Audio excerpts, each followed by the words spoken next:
We got to start with crime before we go over to Fanny or Fawny. I know that y'all want me to be a little bit careful of how I pronounce her name, Fawny. But we got to go over to the crime because we got some stuff going on in out west. We have some stuff going on in Chicago. We got some stuff going on in Houston. Chicago and Houston, I don't know if it's just my algorithm, but they just continue to flood me with all of this crime that's going on. But it's some very, very, very bad things that's happening outside of Chicago and Houston. So take a look, y'all. Or the suburb of Chicago. Let me be specific. But it's still Chicago. Take a look, y'all. A developing story tonight. We now know the names of a mother and 3 daughters killed this morning in a domestic dispute in Tinley Park. Good evening, everyone. I'm Jackie Bang. And I'm Tamon Bradley. WGN's Brona Tomoti is live in Tinley Park with the latest on the investigation. Brona? Good evening, guys. Yeah, a very sad night here in the village. The medical examiner's office releasing the names of the deceased a very short time ago. 53-year-old Maheda Kasim, her twin 25-year-old daughters Halima and Zahaya, and her youngest daughter, 24-year-old Hanan, all of them found dead inside of their home here in Tinley this morning.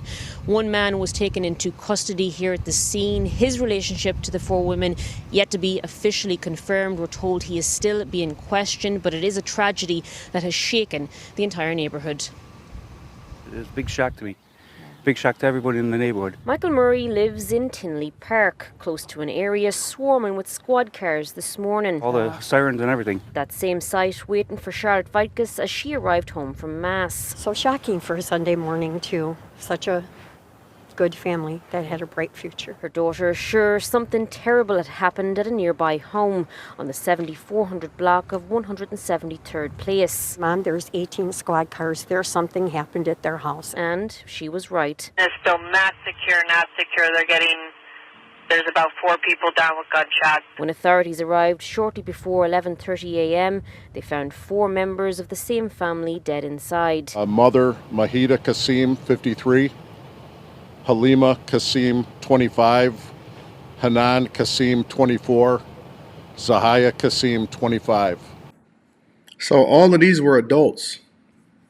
All of these people were adults that got done, and it sounds like all of them were women. Let me back this up one more time. I just want to make sure that we get all of the names. Kasim, 53. 53. Halima Kasim, 25. It's a girl. Hanan Kasim, 24. I don't know if that's a guy or a girl. Zahaya Kasim, 25. These are the confirmed names of the victims from the medical examiner's office. A gun was found at the scene as one man was taken into custody right away. No incident. Person was taken into custody immediately. Officials, though, have yet to confirm his relationship to the deceased. I think the whole neighborhood's probably in shock because we don't see this kind of stuff. It's a huge impact to our community and the neighbors around here. I mean, especially around this anniversary of Lane Bryant, but not only that, it's a family. And our thoughts and prayers go out to all of them and the family members. The Lane Bryant tragedy happening almost 16 years ago when 6 women were shot, 5 of them killed in a robbery at a clothing store, a crime that was never solved. This is a totally different situation. It's a domestic related situation in the sense that we have the person in custody and there is no threat to the public. Now again, so they never actually caught the person that perpetuated that crime over at Lane Bryant? It's a very hard day for everyone involved, including the first responders who walked into that scene this morning. We're told counsellors have been on scene for them here today as well. Charges, of course, still pending in the case, but a press conference has been scheduled for 11 a.m. tomorrow morning, so we do expect to learn more then. Sounds like they're giving everybody jobs because, like somebody said inside of the chat, I'm not sure if we in Ireland or we in Tinley Park. You know what I'm saying? Sound like they definitely giving everybody jobs, but it's unfortunate when this type of stuff happens. It just shows that you don't know what's really going on inside of your neighbors' homes. So just be vigilant, keep your head on a swivel, and make sure that you're very, very careful about who it is that you befriend, because you have no clue of what people are going through in their own personal lives, even if they're giving you the perception that everything is going well. Meanwhile, over in, I believe, Houston, check this out, man. This is really, really sad. Two teenagers wanted for capital murder have turned themselves in to police. The 17 and 18-year-old are accused of shooting a store clerk in Humble after investigators say the pair stole a bag of chips. KPRC2 was there as the teens walked into Houston Police headquarters this evening. Community activist Quano X says the teens reached out to him about coming forward. How were they feeling, right before they walked in here? Extremely nervous, sad. All of this started over a bag of chips, and no human life is worth losing over a bag of chips. KPRC2's Corley Peel was there as the teens made their way to HPD. She joined us live from there with what the teens are saying about this shooting. Corley? The teens didn't speak as they walked inside here to surrender tonight, but Quano X says the teens are claiming self-defense. These two teens were tight-lipped, walking behind Quanell X and Dr. Candace Matthews. We're going to pause it right now. Because let me tell you what I predict. Let me tell you what I predict. Jesse Jackson, Al Sharpton, well, maybe not Jesse Jackson. We ain't heard from him in a while. He a little old. Al Sharpton, Black Lives Matters, T.I., they all gonna say that this shouldn't happen and it's not their fault and they should not be held accountable for taking a store clerk's life. They should not be held accountable for taking a store clerk's life over them stealing a bag of chips. They already setting it up. They setting it up for y'all to be distracted in 2024 right before the election. They already setting it up. Ben Crump, absolutely. Connie, we on the same page today. We on the same page today, Connie. Let's hear the rest of the story before we judge. As they made their way into HPD, Shout out to Rawdisha. Shout out to Rawdisha. I'm definitely going to be reading that super chat shortly. teen looked right into our camera before turning themselves in. They're accused of shooting and killing an Humble store clerk over a stolen bag of chips. Do they feel remorse? These young men are scared. They're worried. They definitely want their side of the story to be told. Police released this surveillance video from Friday showing two suspects in hoodies walking into the Sunoco. The employee follows right behind them. One of the suspects appears to put a bag of chips in his pants. The 42-year-old employee confronts them as they leave the store. The conversation was captured on video outside. It's the last video before police say the employee followed the suspects in his car. Police say he spotted the suspects walking near Will Clayton Parkway. As he approached them in his car, police say the teens opened fire, striking the employee and his car. Quanell X says the teens have a different story. They did say to me that they believed that it was self-defense because there was multiple guns involved and it wasn't just them. So they believe that the store clerk had a gun? Yes. They believe the store clerk had a gun and that he pulled his gun first. Now, whether that's the truth or not, we don't know, but what we do know, it's all should be on video. We have reached out to Humble Police for comment. They say they are looking into our request. Now the teens have not been officially booked in the Harris County Jail at this point. We're not releasing their names until they are officially charged, but we, of course, will keep you updated. Now, we're all going to be distracted. I can tell you right now. Even though this is the first time that you guys are hearing this story, I guarantee you that this will not be the last time that we talk about it. You know why? Because we already know what's going to happen. We know that there's going to be dividing sides.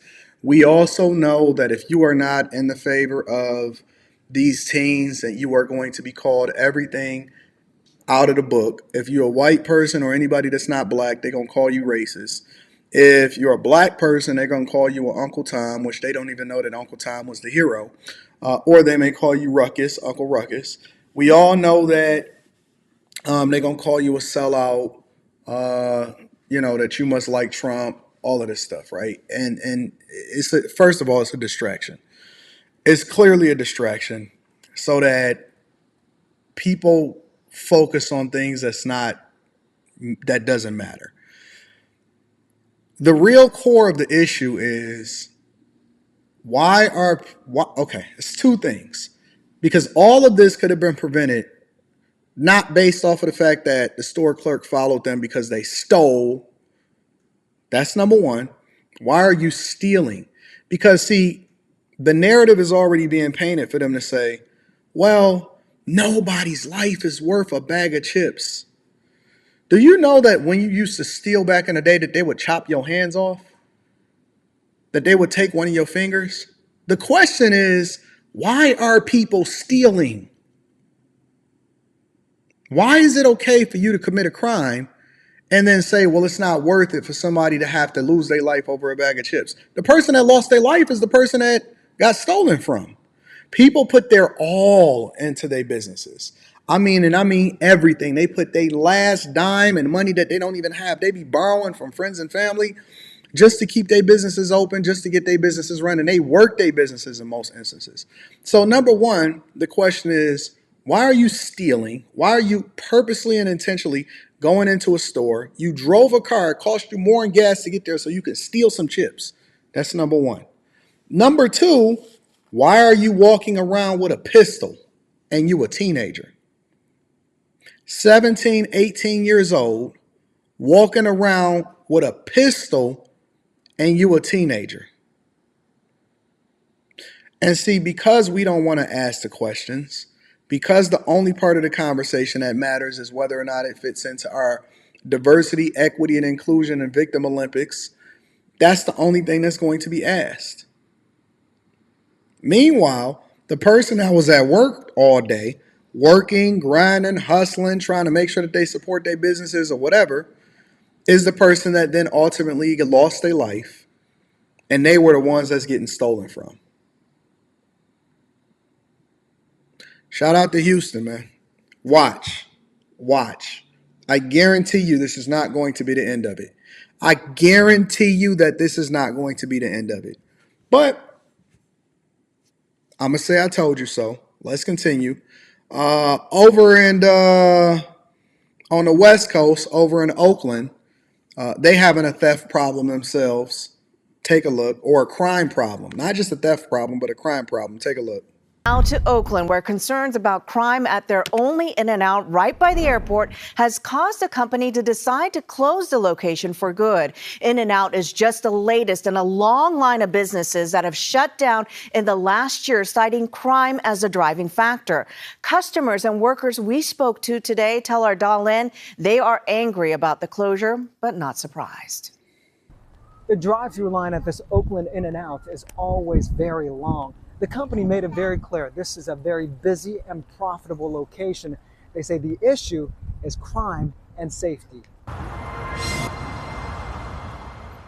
Dozens of cars inching along the drive-through line and plenty more people inside the dining room, including loyal customer Jan Bundy. First time I tasted one of their burgers, I was like, oh my God. The lifelong East Oakland resident comes at least twice a week. He's well aware of the car break-ins in the parking lot. There are warning signs in front of In-N-Out and throughout the lot. He witnessed thieves breaking into a car next to him. They have, weapons. So you don't want to run up and be no hero. Less than 2 months ago, it happened to his truck when he ate inside. They was trying to steal my vehicle, but I had a kill switch on it they didn't know about. So they couldn't get the vehicle, but they took all my belongings out. The damage cost him about $500. Now his partner stays in the truck while he orders inside. That's why he's not surprised In-N-Out is shutting down the Oakland location. It's really a sad moment. Definitely frustrated, because if it's not In-N-Out, it's going to be something else tomorrow. These are people's jobs, and it's essential to have jobs so we can spend money, in the community. The San Francisco Chronicle reports since 2019, police have recorded over 1,300 incidents in and around the fast food restaurant. More 1,300 incidents. Even considering that the pandemic was supposed to keep y'all inside of the house for an extended period of time. 1,300. That means that if you go over to the In-N-Out over in Oakland, it's a strong possibility that you may come outside and you may not even have a vehicle. And everybody knows it. It's a regular thing, but it's nobody that can stop it because we live in a too woke of a society to actually do anything about it. Than any other location in Oakland. Most of the reported incidents were car break-ins targeting visitors coming through Oakland Airport. Employees tell me they've seen armed robberies of customers as well. It's terrifying because it also puts us in danger. This In-N-Out worker says thieves stay away when officers patrol the lot, but they're only here for a few hours a day. They just look around all the time and then they see PD leaves for a second and then that's when they take the chance. In-N-Out released a statement that reads in part, despite taking repeated steps to create safer conditions, our customers and associates are regularly victimized by car break-ins, property damage, thefts, and armed robberies. We cannot ask them to visit or work in an unsafe environment. We are in a state of emergency. We are in the state of emergency. Should it have to take a declaration to deliver when we're living this? My district has been in crisis. Councilwoman Treva Reed represents the area. She's been calling on the city council and Mayor Sheng Tao to provide more police resources, but says she has gotten very little support. The Oakland Airport, the Hagenberger 98th area corridor is a gateway into the East Bay, and we have got to invest more and have dedicated regional, statewide collaboration on how we are going to support and strengthen that corridor. Starbucks in the same lot shut down late last year. Raising Cane's is doing drive-through only to prevent car break-ins. In-N-Out says its last day will be on March 24th. That's insane. That is insane.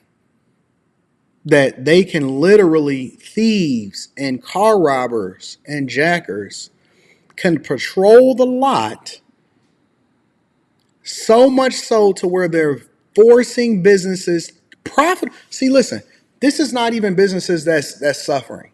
These are businesses that are profitable that's saying we can't control what is happening in our own parking lots and in our own city that's by the airport. No wonder Keith Lee was getting up out of Oakland. No wonder Keith Lee said, I'm not doing it. No wonder the Golden State Warriors decided to get on up out of there and build the Chase Center instead. This is crazy that a profitable business, an incredibly profitable business, said that the crime in the area is so bad and the assaults on our customers are so egregious that we decided to close a profitable business, an incredibly profitable business, and leave Raising Cane's to themselves.